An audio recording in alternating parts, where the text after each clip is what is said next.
work as a professor of smart energy systems at the University of Manchester in the UK, where I started my academic career. My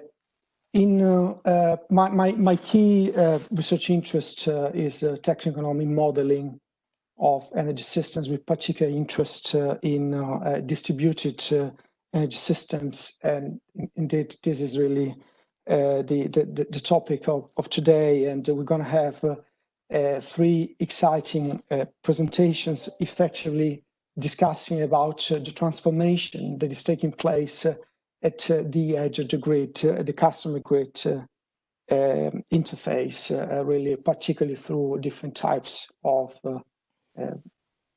distributed energy resources.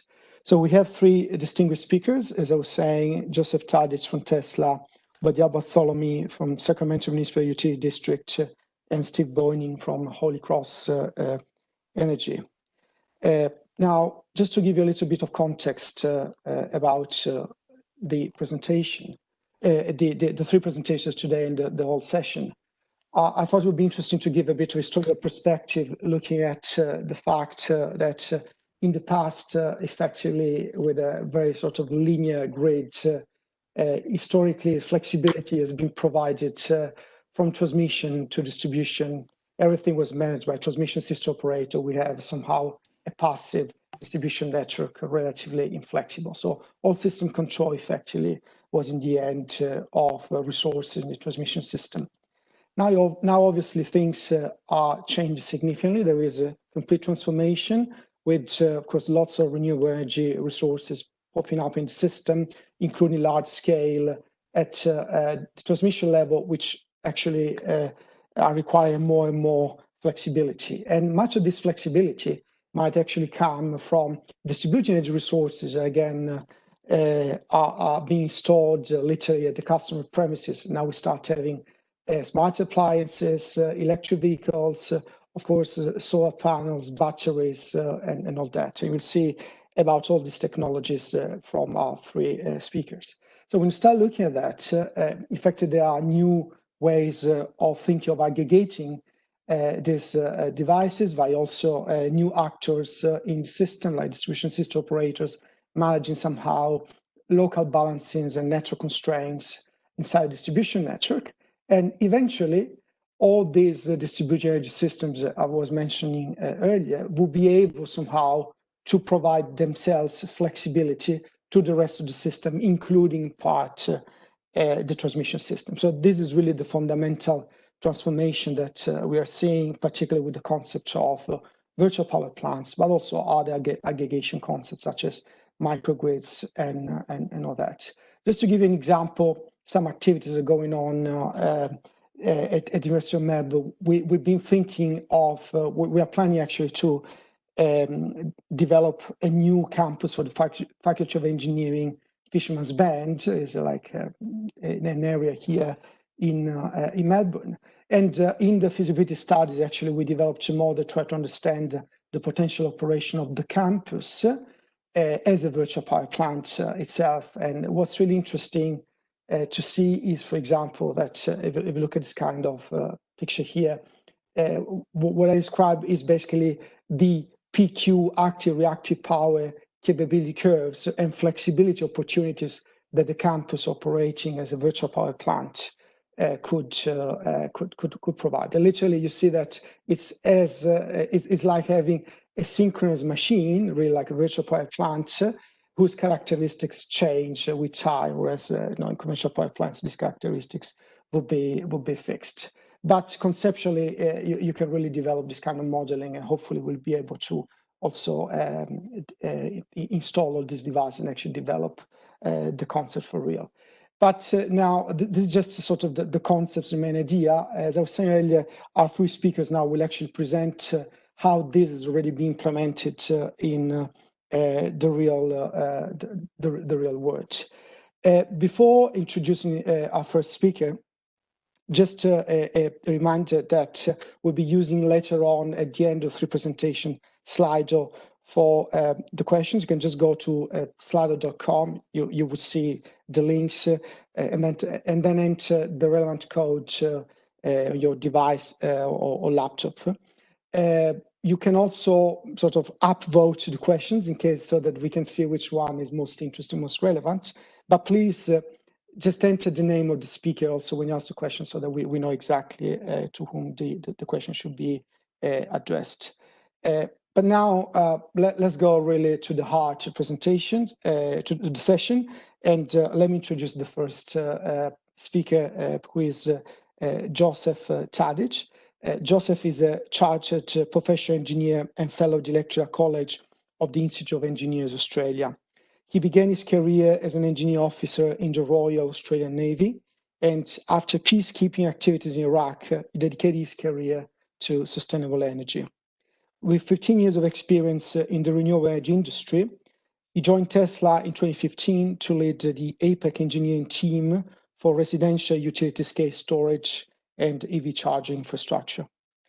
Joseph has an engineering degree from UNSW and master's degrees in engineering management and energy from RMIT and Melbourne universities. And now, without further ado, I would like to pass the word to Joseph. Please, Joseph. Thank you. Okay, thanks for the introduction, Pierluigi, and thank you, Taru, for organising this with AEMO. It's my honour to present today the ESIG Down Under in this virtual format. And it is for a speaker to talk in the virtual format can sometimes be a little bit confronting because there's no feedback, so it's often strange to know if I'm actually talking to myself or not. So, but I will endeavour to try and keep the pace up through today. So let me just proceed forward. Here we go. Great. Awesome. Okay. So today I will talk about our South Australian virtual power plant, the SAVPP, and some of the integration and scaling challenges we've had through the integration of this in South Australia and into the national energy market here in Australia. So what I'll do is I'll talk about how we scaled from the start from 1,000 units to 5,000 units now, and then as we're progressing up to 50,000 units, some of the engineering challenges which are inherent from small pilot kind of scale systems through to medium and then to large, 250 megawatt scale generation. I'll talk about the solar self-consumption. So what's the real driver for a lot of these VPPs in Australia, and how that actually operates, and how that interfaces in with the virtual power plant. And I'll talk about the energy and the frequency control markets and how we do the co-optimization of that for the VPP, which is really deterministic in the economics. Also talk about how we've integrated EV charging and how that we'll see that more and more grow into virtual power plants and into that customer grid interface as both EV penetration increases, as well as those price signals increase as well. And then I'll just go through 3 days in the NEM as case studies and show how it actually works. Cool. So I've got a small video which I'll start off. This is really just giving you a background of this South Australian virtual power plant. It might be a bit laggy on the video, but so basically what we've done is the South Australian virtual power plant provides a 5 kilowatt solar system plus the Tesla Powerwall, which is a 5 kilowatt, 13.5 kilowatt hour system for each customer. And it's installed free of charge to the customer. This is the business model which we're using, and allows the customer to monitor their energy through the Tesla app, and I'll talk a little bit about how important that is in a little bit. And then what Tesla does, we are the virtual power plant operator, and we manage the charging and discharging from the grid, which adds an additional revenue stream to the whole virtual power plant. And we'll quickly go through how this works. So traditional sunny day, as we know, solar starts generating, particularly in South Australia, very high solar penetration and great clear skies. The solar charges the battery. Excess, of course, goes to the grid once it's fully charged, and then as the sun goes down and power prices go up in South Australia, that covers the load, which is a solar self-consumption, and as well as provides energy and FCAS market participation. Additionally to that, the systems all have what we call a whole home backup. So in the event of a power failure, the system will automatically transfer over in about 50 milliseconds through to grid forming mode and cover the house load through that. Now, one of the differences through here is that it's very difficult to monetize virtual power plants effectively, because often there are competing drivers between the customer and the virtual power plant operator and the retailer. However, in this particular instance, what we've done is we have given a fixed price discount on the energy, about 30% discount on the energy price, and then the FCAS revenues and the energy arbitrage revenues then flow through to the virtual power plant to offset the cost of that price reduction. So here, what I've done here is I'll just go through quickly the solar self-consumption. Now, this is actually from my home system. One of the great things about using your home system is you don't have to worry about privacy. So I can show you all of my data as much as we like, because it's my system. So I took this is from Monday last week. And I've got a 5 kilowatt solar system at my house, and here in Spring, I've got a full electric house, so we've got complete reverse cycle heating. So I'll show you why that's important. So fundamentally, solar self-consumption, there's basically a vector calculation of three things we need to calculate. So there's the solar power, there's what the actual battery is doing, and the home load. And the vector sum of those is what the grid sees. So in this example, the grid is exporting a kilowatt to the grid. 4.4 kilowatts of solar is being generated. The load's 400 watts, which is low, and 3 kilowatts is going to the grid. To the battery. And the reason we're exporting a kilowatt to the grid in that circumstance is there's an abundance of solar.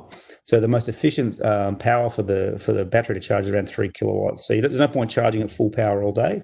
You want to reduce that power for efficiency purposes. So we have a look on the slides here to the left, the energy usage. So here you can see there's some shading there. There's an off-peak shading. So off-peak, this is an off-peak tariff. So off-peak is 3 to 7 a.m. And you can see here there's some heating loads coming on, and the breakfast loads coming on. From 7 a.m. to 3 p.m. is the shoulder period here in Melbourne. And you can see here some household loads going through here. From 3 p.m. till 9 p.m. is the peak. And that's the high energy price, and then from 9 till 10 there's a small shoulder, and then from 10 through till 7 next morning is the off peak. So this just shows how the load's used. Now, what we do is we're superimposing that in the solar. It's a nice crisp solar generation through here, the yellow bit.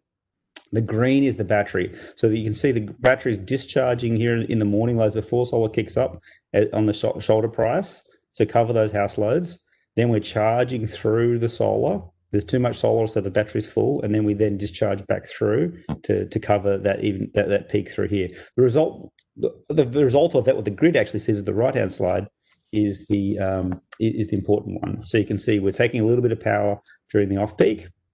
We're doing some co-optimization through here this peak, because we're not 100% sure if we're going to have enough solar load for the day. So there's a little bit coming in and going.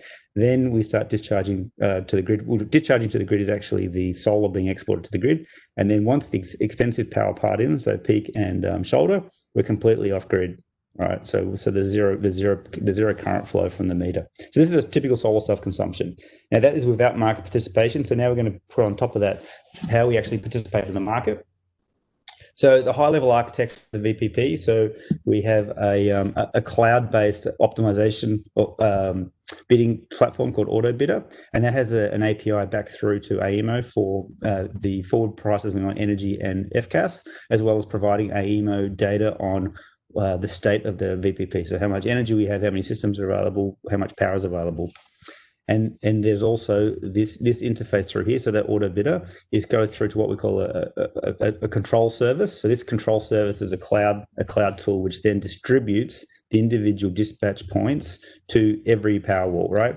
So at the start we were about 1,000 Powerwalls. So what we did was we did like a control and command and control micromanagement. So we said, okay, this Powerwall, you charge or discharge for this particular point, and we had to constantly calculate through that control service both the solar self-consumption, so estimate the solar and the load to calculate the vector calculation of the expected grid interaction. But what happened was, as we got past 1,000 units, we started to realize very quickly that if you're doing that every second and there's 1,000 units, that you start to come into data scaling issues, because you are constantly both having to calculate 1,000 units what their micro transaction is going to be, and then distributing out to 1,000 units every second. And we realized very quickly that this wasn't scalable.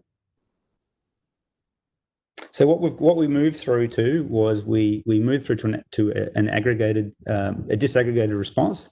So it's an autonomous control software across the energy ecosystem. This is the way we worked it out. So what happens is we have the wholesale market optimization. So here we have the energy and F-gas prices. We have the load forecasting through, and then what we do there is we then dispatch the actual optimized energy prices through to each individual unit, and then each individual unit then makes its rational decision for the next 24 hours on what it's going to do, and we update that every 5 minutes. And what happens there is if we miss an update signal, or if we lose comms for whatever, the Wi-Fi goes off or whatever, the system will still autonomously operate on the next forecasted 24 hours. But we do this every 5 minutes or so. And what we see as an aggregate, we see that the response is for the aggregate of the virtual power plant. It approximates what it would be if we did the microcontrol. And this is a significant reduction in bandwidth and allows a much faster level of local response. And this is what we call the Opticaster routine. So that means this Opticaster routine is a forecasting and optimization routine which exists on every Powerwall, and it just takes the price forecast to then make its own decision. And this is also now integrated into electric vehicles. So the electric vehicles operate their charging is based on a 24-hour optimized price dispatch. So if it's a low price, it will charge. If it's a high price, it will stop charging. And the same frequency control services, they're operating locally based on the local frequency. So for a vehicle, it will stop charging, or for a battery system, if frequency drops, it will start discharging into the grid. I'll quickly just go through how that works. So there's basically a cycle every 5 minutes this happens. So AutoBidder, we generate the price forecast, the market data, and the constraints. We push it to site. And the local site then will set its target for the next 5 to 15 minutes based on its updates, and it will then maintain the target of all required constraints. So it will then optimize locally on what it's actually importing or exporting to the grid. And if the FCAS event, it will automatically respond. So here's just an example. I'll go through 3 quick examples, and then we'll have some questions at the end. So here, this particular one is from March 2020. We had a lot of high price volatility. So you can see on the left-hand slide there, the red is the price, and it's going up to we're up to vol that particular day, so it's up to close to $12,000 per megawatt hour. So you can see here, this is towards the end of the afternoon. We can see the blue is where the battery is discharging to the grid. So it's autonomously. This is over the whole VPP. So the left scale is a megawatt. So we had about 9 megawatts. So we're constantly pushing out 5 megawatts.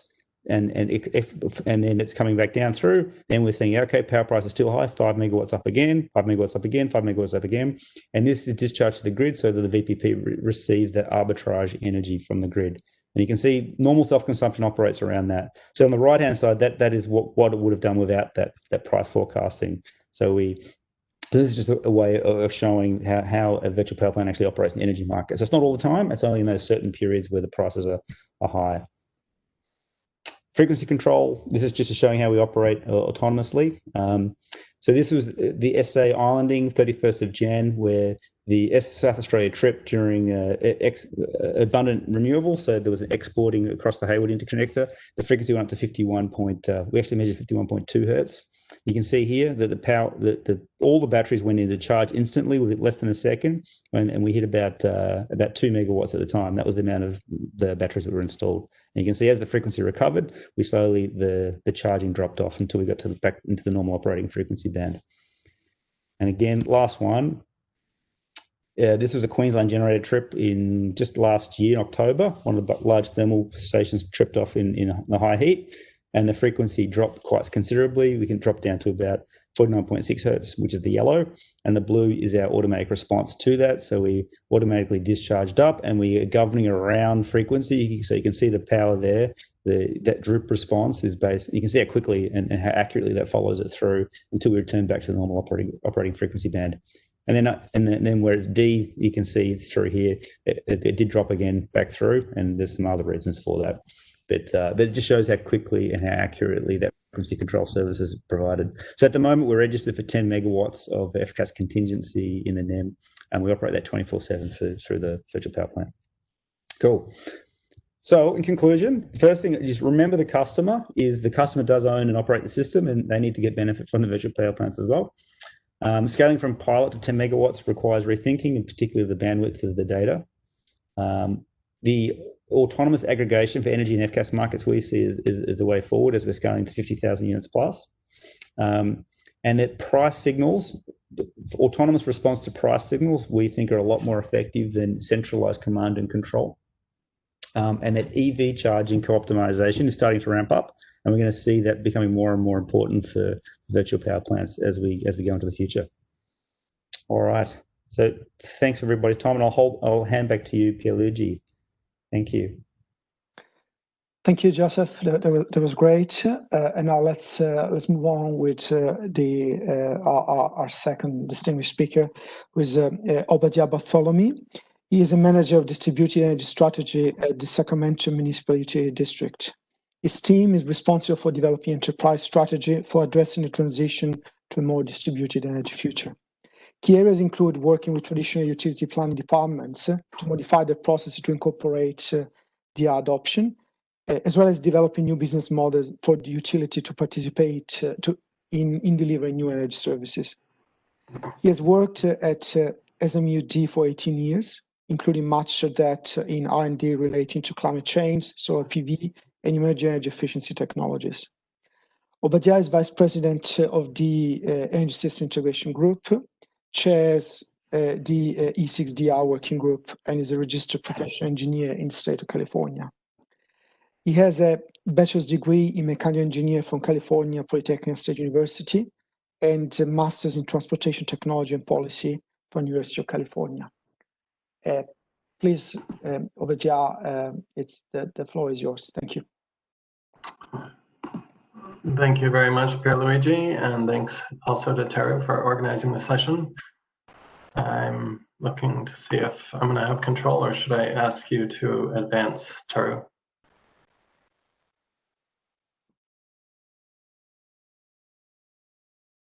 Looks like I lost my slides for a second.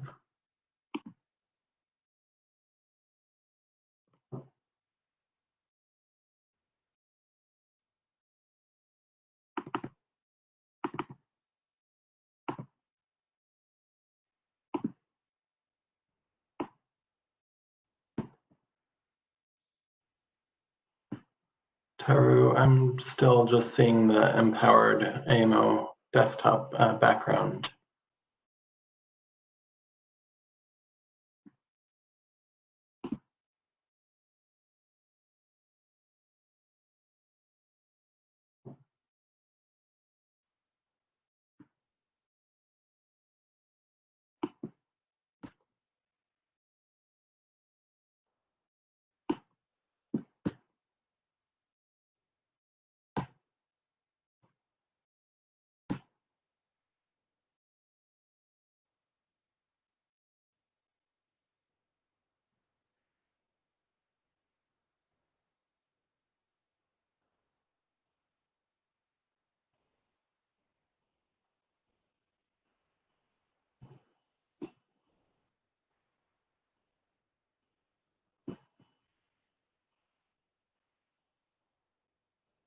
Obadiah, you can start. Sure. Yeah. Sorry. I'll go ahead and just give a quick overview.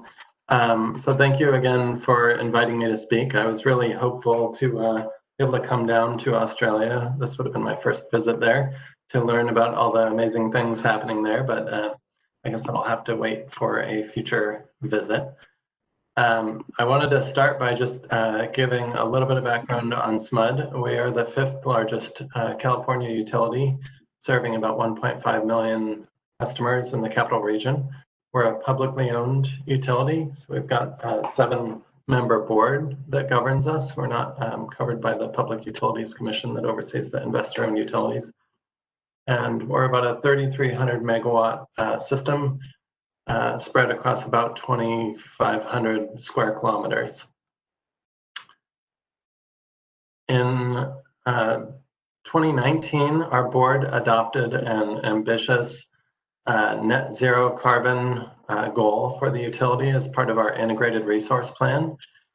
This goal included a framework for us to invest nearly $2 billion of additional funding into electrification of transport and buildings.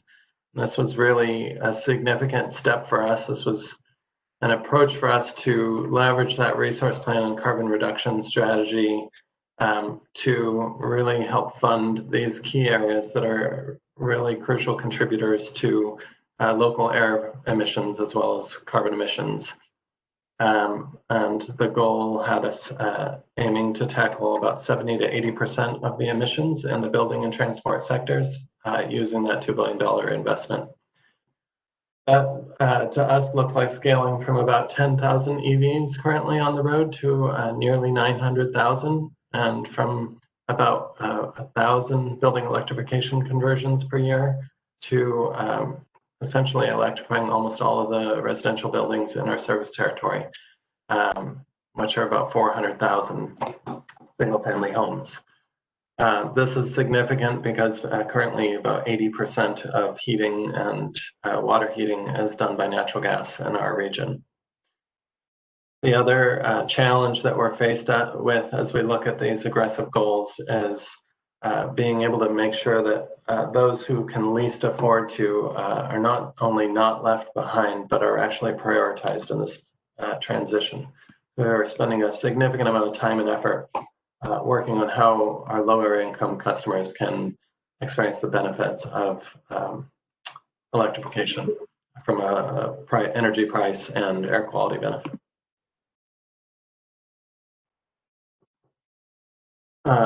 In terms of DER adoption, our forecasts show anywhere from a 3 to 20x increase in DER adoption over the next 10 years. Leading those are going to be electric vehicles and smart thermostats. And then we as well have electric homes, PV systems, and battery storage that are also growing significantly over the next decade. Really, these are going to make up the bulk of the distributed energy resources that we're looking to establish some kind of control influence over through either a price-based loop or a direct control approach. Next slide. This slide just kind of shows the framework we had come up with for the net zero carbon goals, showing us claiming credit for about 1/3 of the building and transport emissions reductions in order to get to a net zero emission footprint by 2040. Next slide. And this was showing those DER adoption forecasts. We are investing in software development with Clean Power Research to develop approaches to more accurately predict where and when these DER adoption will occur by our customers using customer economics and psychographics, as well as different rate forecasts. Next slide.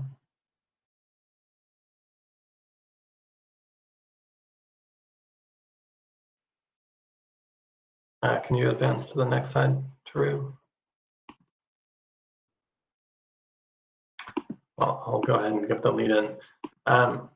Because of the really significant growth in these DERs, and in particular in the electric transportation area, we embarked on a integrated distribution resource plan effort in the last year, looking at where could we actually host EV charging, both residential, commercial, and DC fast charging.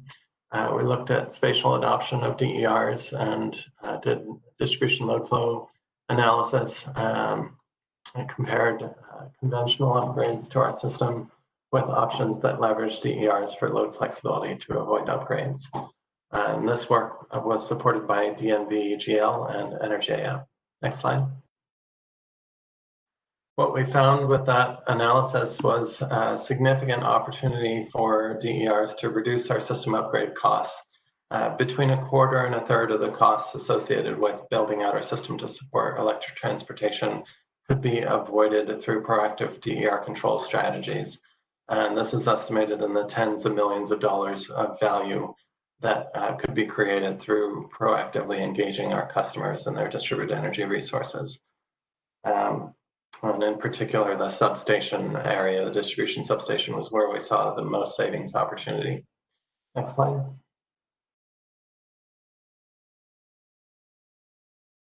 One of the challenges we're currently going through with DER is working through our tariffs for DER. We've been operating under a net energy metering tariff. That's our own version of NEM. And it's different than the national electric market of Australia. This is, allows our customers to receive full retail credit for any solar energy that they export from their roof. And so that's on average for our customers, about half of the energy that they produce is actually exported to the grid and credited at that retail rate. So we're going through a process right now to rationalize that and restructure that tariff. And we're working with E3 on a value of solar and storage study, looking at the value of solar by itself, the value of solar with storage and customer dispatch against our tariffs, and the value of solar and storage with some level of utility control, optimizing that against market prices, kind of similar to what Joseph described. We looked at 24 different categories of value and essentially found today that our NEM rate is not doing a great job of matching value and benefit. It's seeing about a $25 to $40 million a year excess compensation from our non-participating non-solar customers to our solar customers, and that could grow to as much as $90 million by 2030 without changes. In the scenario where utility exercises some influence over the battery storage system, we saw in 2020 that actually, for the most part, normalizes that cost shift or essentially negates it. So we could see really significant benefit today from that market-based dispatch. However, as you fast forward to 2030, we see a significant gap between the NEM tariff and utility dispatched storage system. So we know we really need to address this if we're going to rely on customer DERs in a large way to solve challenges for us. Next slide. As part of the infrastructure to enable us tapping into these DER resources, in particular for realizing those localized benefits I mentioned from the IDRP, we are building a DERM system to influence dispatch and provide visibility to our DSO operators. We're building this system with OSI, and this is really going to engage both individual DERs, but also importantly, aggregations of DERs to provide both access to market and also to local event mitigation using those DER. So building that system, though, is not the whole story. We also have to actually connect to a pretty diverse DER vendor landscape, really, of dozens of DER providers. And so we're thinking that connecting to DER aggregators is going to be critical. And as well, adoption of standards like IEEE 2030.5 and OpenADR by those vendors are going to be critical to standardizing and lowering cost to integrate with DER providers. And then, Joseph weighed in pretty strongly around pricing being the best control strategy approach. I think for us, we're looking both at pricing and direct control approaches that may be necessary for solving localized constraint or fast response to unexpected outages on our distribution system, where pricing may not provide the full forecast of those types of events.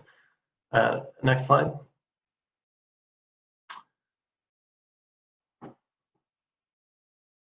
And the final slide I was going to present is just calling out, that's one slide, there we go, that our board of directors, while we adopted that ambitious IRP I mentioned in 2019, here in the middle of 2020, the board has raised their level of ambition and called for the staff to come back with a plan by next March to achieve carbon neutrality by 2030. So advancing our goals by 10 years and setting a more ambitious framework while not backsliding on the electrification goals that I mentioned. We have about 1,000 megawatts of local gas generation that provides 40 to 50% of our current energy. And we're going to have to find alternatives to that while maintaining reliability and low rates to meet the board objectives. We're assessing a variety of technologies there, and I'm sure we'll be talking with Joseph and Tesla about their experience with BPPs and the role DERs could provide in that structure to displace our gas power plants. So with that, that was my last slide. Thank you for the opportunity to present. Thank you very much, but yeah, really interesting. Certainly, very much forward looking. Yeah, I think everyone is very sorry that we could not have the event here in Australia, but hopefully next year or very soon will be most welcome. Let's move on to the next speaker, who is Steve Boyning from Holy Cross Energy. Steve spent 36 years in the electric utility industry. He has experience in bulk electric system operations, electric wholesale market development, energy trading, regional reliability standards, and renewable energy integration. He's provided testimony in state and federal energy regulatory proceedings, served on the transitional board of directors of the California Independent System Operators Energy Imbalance Market, and served as board chair of the Energy System Integration Group. He joined Holy Cross Energy in July 2018 and is delighted to reside in Glenwood Springs, Colorado, USA. That's my favorite place in the US also. Please, Steve, over to you. Thanks. Thank you, Pierluigi. If we could go to my slides, please. Thank you. Next slide, please. I'll give a quick overview of the Holy Cross system and then talk a little bit about our renewable developments. Next, please. We're a 270 megawatt winter peaking utility. We average just over 100,000 megawatt hours per month. We're an electric distribution cooperative, but we have an unusual degree of power supply flexibility with other U.S. Distribution cooperatives. It stems back to our old wholesale supplier having gone bankrupt in the 1990s. Supply contracts that were subsequently negotiated, giving us a great deal of flexibility.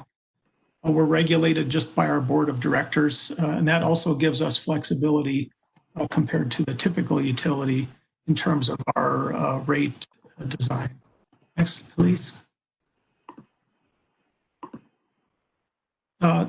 This was our supply in 2005. You see a lot of CO2-based resource. Next slide, please. We got better. In 2018, we were around 40% clean and renewable. Next, please. We since have signed contracts for wind, solar, and are in negotiations with additional solar plus storage projects that will interconnect to our system, which by 2024 will give us a clean and renewable mix of around 84% on an annual energy basis. Next, please.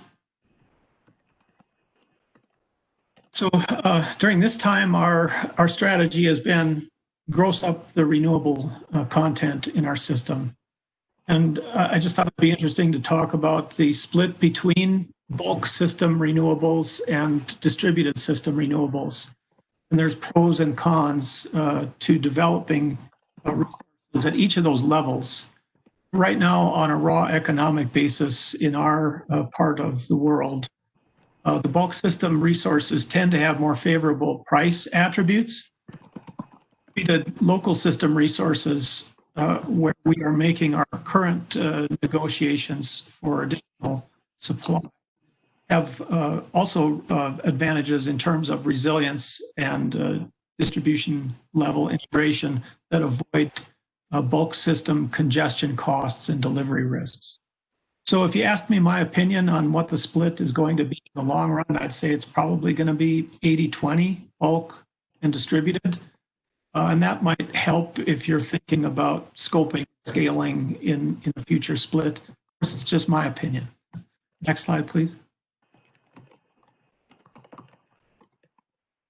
When we evaluate selection of distributed resources as part of our power supply portfolio, we don't impute any additional value attributes for distribution deferral.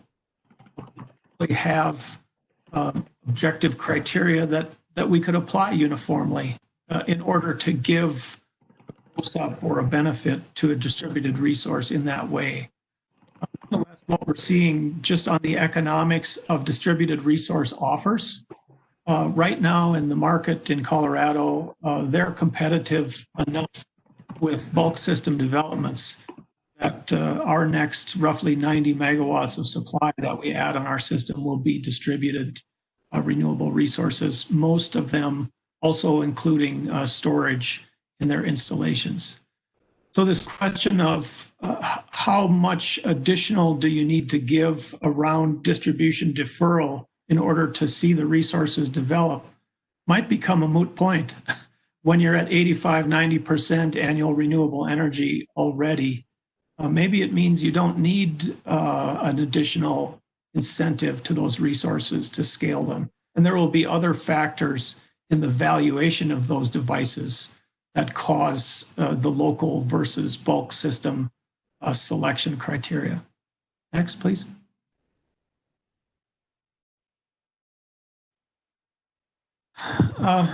So as we get to about 84% annual renewable energy, we're looking at about a 5% annual energy oversupply.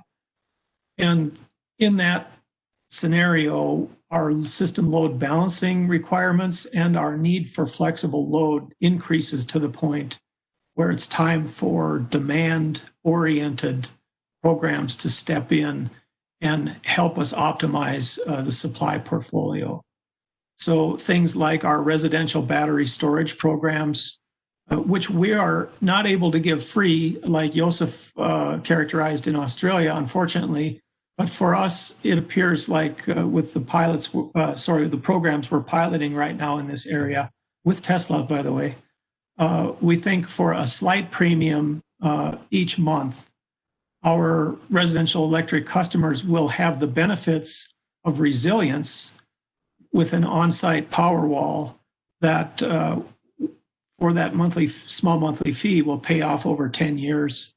And during that time, Holy Cross will use it as a system dispatch resource to optimize oversupply. So the shared value proposition is resilience for the customer with the backup capabilities of the power wall and oversupply mitigation and coincident peak supply from the battery for the utility level optimization.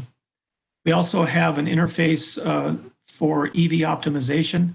We give away free chargers in exchange for the right to modulate the rate of charging on the EV resources. And we've demonstrated that we can do flexible dispatch through that technique. And then in addition to devices, we're looking at rate options, things like discounted oversupply energy during periods when we have surplus renewable production, as well as traditional peak demand type programs. But rather than traditional peak demand programs that are focused on command and control, we do have more of a member option to participate with a slightly reduced valuation on how much they're paid as a discount. But we have been having a real good uptake on that. Next slide, please.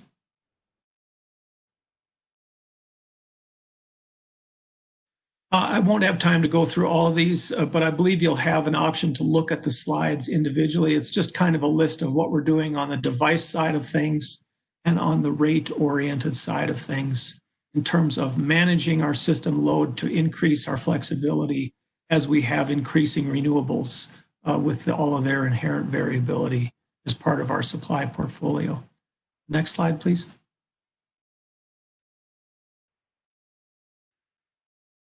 So we do give incentives to our members that elect for net metering installations. Right now, about 3% of our electric customers have a net metering installed on their rooftops. Right now, we give an incentive starting at $500 a kilowatt for each kilowatt of PV they install behind the electric retail meter. That declines as the size of their system goes up. We also give our members an upfront subsidy for battery energy storage installations, $250 a kilowatt, in exchange for us enrolling that device in a demand response program. For systems that are installed by our members that are larger than the net metering cap of 25 kW and up to systems that are a 0.5 megawatt in size, we do offer something somewhat unusual, and I think this is kind of exciting. It becomes available to our customers on October 1st. But if they install a system of this type, we will transact with them kind of in the way that a traditional qualifying facility under US PERPA regulations would result in a put transaction to the host utility. But what we do as an incentive to our members to see this type of development for their retail account or any other member, when I say member, by the way, I mean customer, retail accounts, we will enroll them in an allocation of the renewable attributes from that facility to their account. So in that sense, it becomes not a virtual net metering, but a virtual allocation of the renewable content to credit their retail accounts. Next slide, please.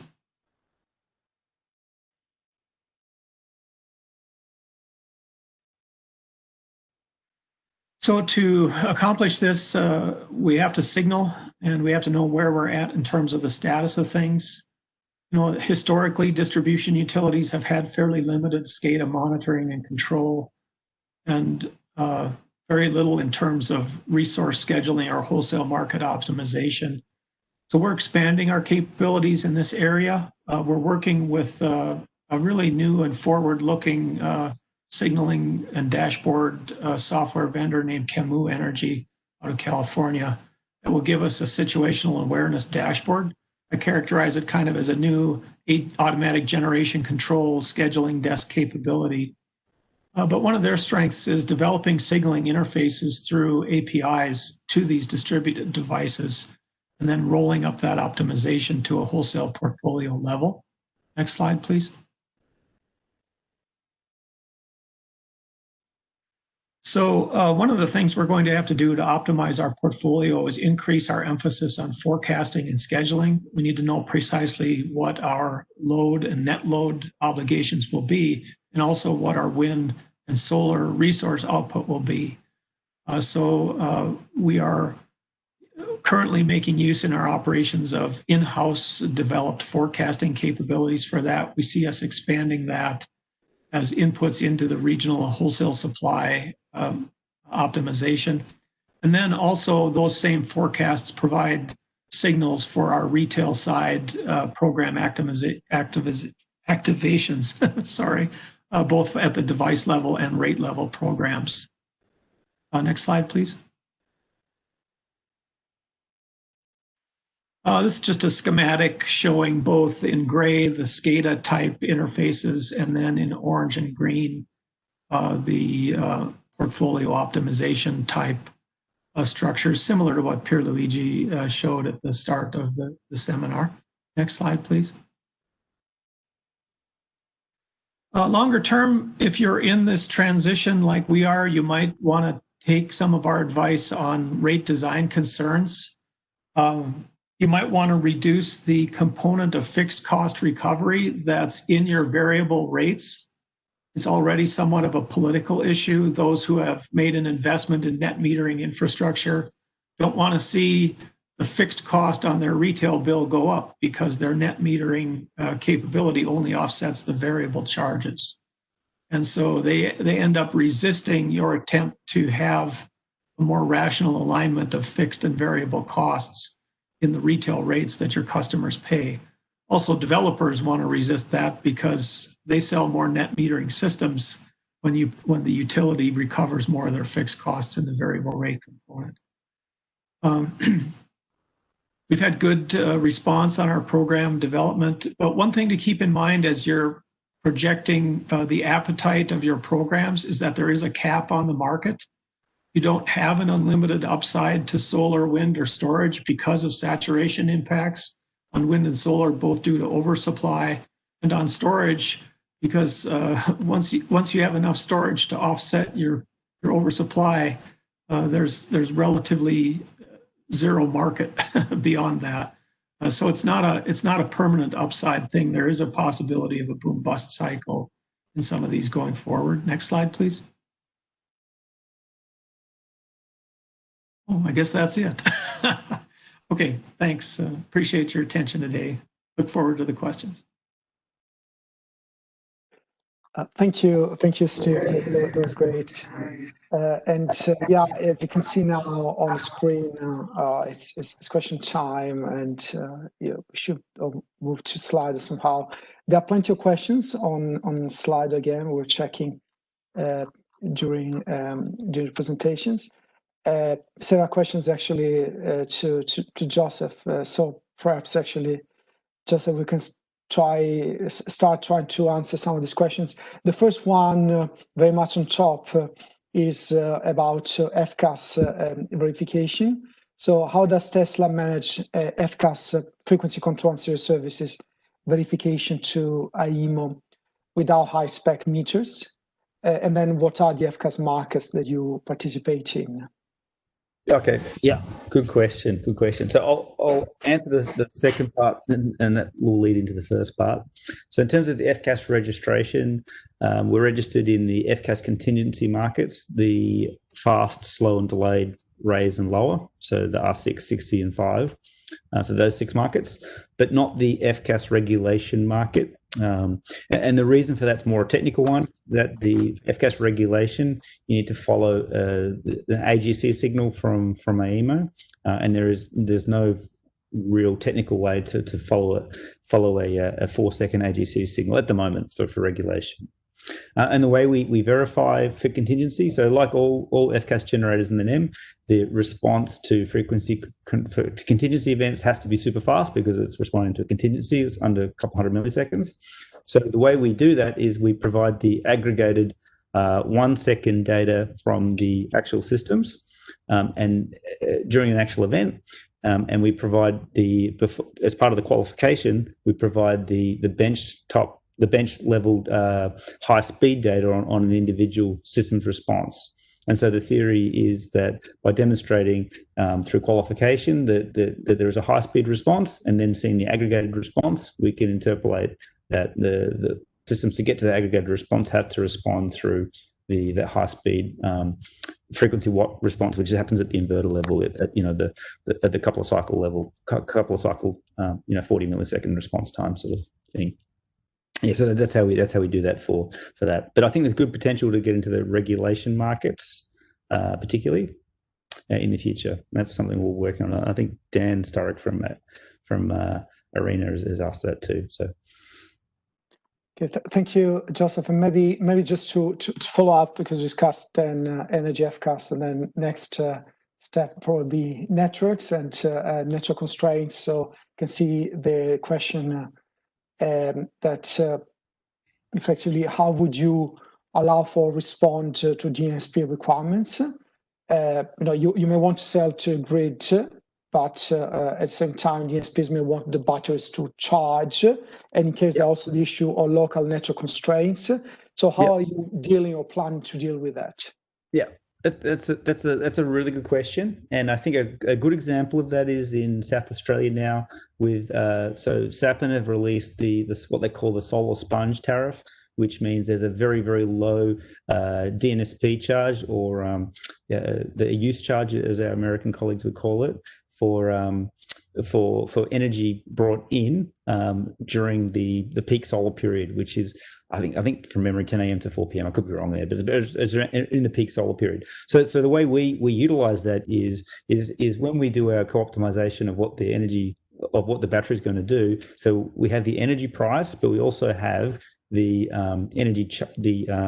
DNSP charges are incorporated into that for the autonomous response. So the system knows that normally it would say if a SAPN, it may be 12 cents per kilowatt hour roughly for peak, but during the solar sponge it's like 3 cents or 2 cents from memory per kilowatt hour. So that we know that there's a lot less of a charge for taking energy. So that encourages us to charge, because otherwise, if you're charging from during the day, you have to also pay DNSP charges on top of that. So that reduces the difference between your arbitrage, right? So as long as the DNSPs are having like a time of use tariff, because like flat charge is really bad for VPPs because it really discourages that kind of energy shifting or arbitrage behavior.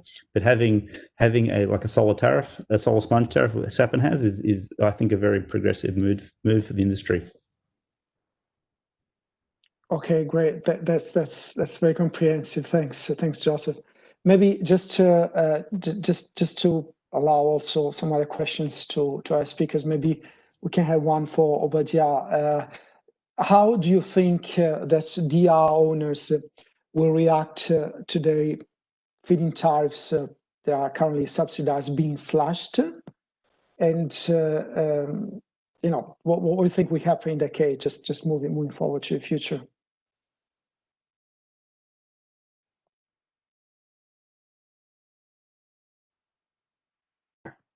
Sure. I think anyone who's made an investment that's counting on a return that is impacted by changes to our tariffs would not be happy with us. So we're looking at grandfathering for a period of about 10 years, anyone who's already invested. In terms of people who have not yet participated, I think there is a lack of awareness for the most part amongst people about the level of funding that's going through this NEM tariff. And I think there will be some pushback and disappointment if the value prop for solar declines significantly amongst some of our customers. So we're expecting some fallout from that. Okay, yeah, thank you. Maybe now another question for Joseph. This is about the sort of distributed disaggregated somehow price-driven optimization. Do you find that this is somehow less efficient compared to a more centralized optimization, or in case have you compared different approaches to that? So if you could actually centrally control yourself all the thousands of devices as opposed to sending price signals and letting everyone react to that. Yeah. Look, it's a good question, and that's something I think all virtual power plants globally are kind of going through those sort of learnings. I think, as I mentioned in my presentation, in the early days, we did do that, centralized command and control. But our experiences were that because things change so quickly on a site, particularly the three vectors of solar, load plus battery, that the actual control of what the grid is doing, so the grid interface of those three vectors is requires a very, very fast response. So we found that in a command and control center, it would work if it's, for example, just discharge everything you've got in the battery and just see what happens. Then that kind of works. But if the more sophisticated element of optimization, we found that the autonomous response actually, in terms of actual accuracy, is a lot better. It also, once you get to that scaling size, like 1,000 systems is manageable for these kind of sub 1 second responses on a cloud system is kind of manageable, considering they're all consumer products. But when we get to 5,000, we're kind of on the edge. But when we move to 50,000 systems, which is the goal for the SAVPP, that's 250 megawatts.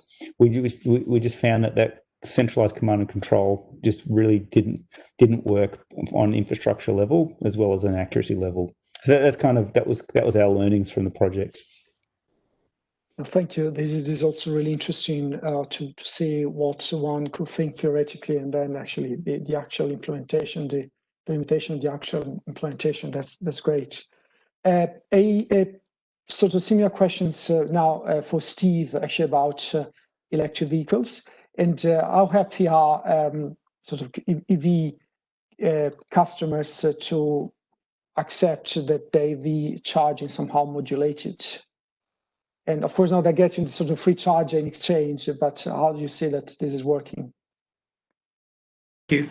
We make pretty limited use of it so far. We have a couple hundred chargers installed on our system. So we've demonstrated the technical capability to gather the information through an API presented on our operations dashboard and And also, by the way, enroll our customers in the program so that we have the capability to do the control as oversupply becomes a material part of our supply optimization. But we have been able to gather statistics so far that make us confident we can do this in a way that will leave them fairly unimpacted. I don't know if that's the right word. But the average EV owner on our system is connected for 11 hours a day and needs about 2 hours to top off their tank based on their commuting activity. So we feel like we have a wide range of window in which to exercise this type of control. Right, thank you, Steve. And there is now another question. Perhaps you can address on electric vehicles, but in this case, again to Joseph, if you could elaborate a little bit how you're planning to somehow integrate electric vehicles into the VPP, and then the kind of control that you're planning. Yeah, okay. No problem. Yeah, and I guess to Steve's point, I think it's a very important point that our experience as well is that for electric vehicle owners, that they usually when they come home at night they'll connect up, they'll connect their charger up and they'll disconnect it the next morning as they go to work, so that usually the time that's connected is far in excess of what they're actually using the system. Right, unless they've gone on a massive 500-kilometer road trip and come back, which is very rare. Like, you know, usually we're creatures of habit, and we only do small trips. So we usually don't do a full charge at home. That's what the high power DC chargers are for. So the way it's integrated into the VPP. Most electric vehicles can have a scheduled charge. So even though you connect, it doesn't automatically charge. It will take advantage of off-peak rates. So it will start at a certain time. Typically, in Australia, it's 11 p.m. is your off-peak rate access. So it will start there and charge till full. But so the way it would work on a VPP, there's two elements. So for frequency control, injection of current or removal or dropping of a load provides the same thing for a frequency drop response, so a raise response. So by autonomously stopping charging as frequency drops can provide access to frequency raise markets for contingency response. So that's something which is being implemented now. The other element is for modulated charging, which is what Steve was mentioning. So if you are connected and charging from the grid, and for example, there is a high price event, then by having a disaggregated price curve for the vehicle to modulate its charging, or i.e. stop its charging, but on an aggregate fleet response, you'd see a modulation in that charging, provides the same response as injecting power from the battery. So they're the two real ways which they'll be integrated into the VPPs. And so there's real benefits of that to the customer, right? Yeah, thanks, Joseph. That looks really, really exciting, actually. Like having like thousands of battery and thousands of EV. Sounds great.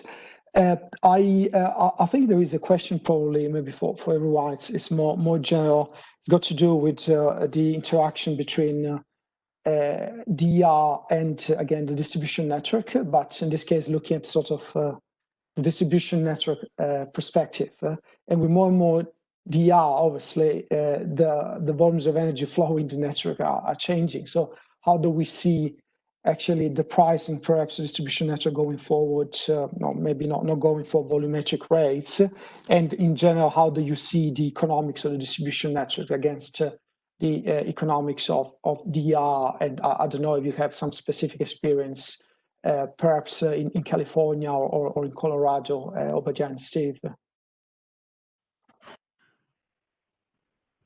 I guess that's one of the fixed cost categories that we see as being particularly challenged under our current NEM tariff. Right now, we estimate about 5 to 10% of our DER or distribution investments may be addressable by DERs if we can do a good job of forecasting and influencing dispatch.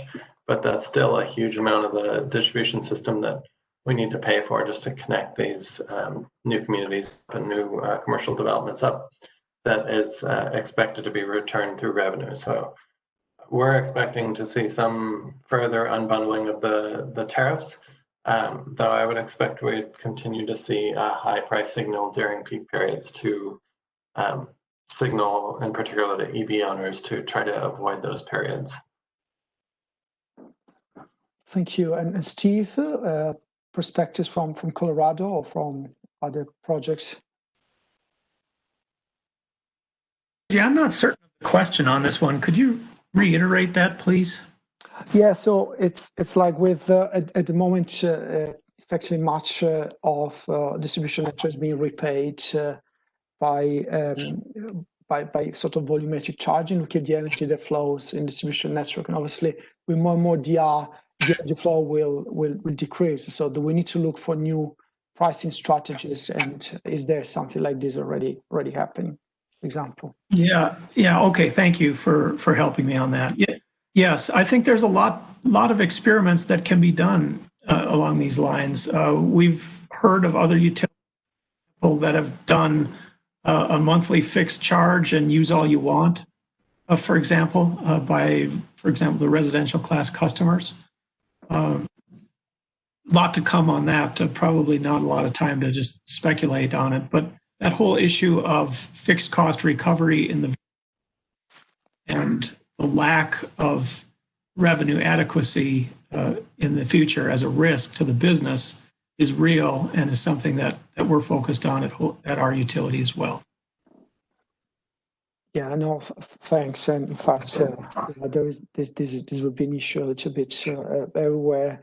Maybe Joseph, you also want to comment on that. The question that we see now on top also explicitly mentioned Tesla, VPP, and somehow what if some of the distribution network charges have been avoided by the VPP owners who have to somehow be charged back the moment the non-DR owners will complain, pretty much. Look, this is a global. Oh, sorry, my video is off. Sorry. So this is a global issue being debated everywhere. We're having the same discussions in Japan and some of the markets we're entering into, where there's kind of early days, and as well as through here. My comment would be though, the market is changing. It's going to happen regardless of what we do. It's really how we adapt to that. However, when we're thinking about DERs, particularly for battery storage, when we move into virtual power plants, we're actually increasing the volume flow through the network, through the VPP participation. So there is more of an opportunity for networks to benefit from that through encouraging that movement. If you think about like if it's just a pure solar self-consumption case in Australia in summer, the battery will be charged very quick if it's not doing a VPP, and it'll just sit there and it won't utilize the energy in that battery. In a virtual power plant, every day we'll be increasing the power flows from the battery into the market. So it increases that variable component to the network. The same for electric vehicles. As we have more and more electric vehicles onto the grid, those customers who may just be net exporters all the time now become full importers, right? So the energy flow to the vehicle will always exceed the daytime solar generation, right, during the overnight period, right? So you're going to see the increased flows overnight.